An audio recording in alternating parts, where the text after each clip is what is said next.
నమస్తే పిల్లలు, learn with real థింగ్స్కి స్వాగతం. ఈరోజు మనం చెప్పుకోబోయే ఇంట్రెస్టింగ్ టాపిక్ ఏంటో తెలుసా మీకు? మర్రి చెట్టు. అవును, ఏ చెట్టు అయితే చూడడానికి ఒక చిన్న అడవిలాగా కనిపిస్తుందో అదే మర్రి చెట్టు. ఈరోజు మనం దీని గురించి మాట్లాడుకుందాం. మర్రి చెట్టు కొమ్మల నుండి గాలి వేర్లు కిందకి వస్తాయి.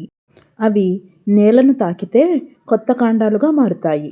అందుకే మనకి మర్రి చెట్టు ఒక చిన్న అడవిలాగా కనిపిస్తుంది. దీని యొక్క శాస్త్రీయనామం ఫైకస్ బెంగాలెన్సిస్. కొన్ని మర్రి చెట్లు 200 నుండి 300 సంవత్సరాల వరకు కూడా జీవిస్తాయి. అందుకే అవి అంత పెద్దగా ఉంటాయి. మర్రి చెట్టు చాలా రకాల పక్షులకి, జంతువులకి స్వర్గం లాంటిది. దాని నీడలో అనేక రకాల పక్షులు నివసిస్తూ దాని పండ్లను ఆహారంగా తీసుకుంటాయి. మర్రి చెట్టు పండ్లకి ఒక ప్రత్యేకత ఉంది. ఆ పండు లోపల వందల పూలు ఉంటాయి. ఈ ప్రత్యేక నిర్మాణాన్ని సైకోనియం అని అంటారు.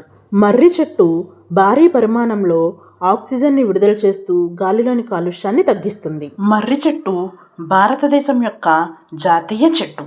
ఒకసారి మనం దీని యొక్క జీవిత చక్రం తెలుసుకుందాం. విత్తనం నుంచి ఉద్భవించి పెరిగి పెద్దదై ఒక వటవృక్షంగా మారుతుంది. ఆయుర్వేద శాస్త్రంలో మర్రి ఆకులని, మర్రి పండ్లని, మర్రి బెరడుని ఒక మందులాగా వాడతారు. మర్రి ఆకును వేడి చేసి గాయాలపై పెడితే నొప్పి మరియు వాపు తగ్గుతాయి. మర్రి చెట్టు యొక్క బెరడును డయేరియా, జీర్ణ సమస్యలు తగ్గించడానికి ఉపయోగిస్తారు. మర్రి వేర్ల యొక్క పొడి దంత సంరక్షణకు చాలా బాగా ఉపయోగపడుతుంది. మర్రి పండ్లు జీర్ణక్రియ పెరుగుదలలో, రోగనిరోధక శక్తిని పెంచడంలో ఉపయోగపడుతుంది. మర్రి చెట్టు పట్టుదలకి, నిరంతర ఎదుగుదలకి ఒక చిహ్నం. మర్రి చెట్టు గురించి అర్థమైంది కదా పిల్లలు? మళ్ళీ మనం నెక్స్ట్ వీడియోలో కలుసుకుందాం.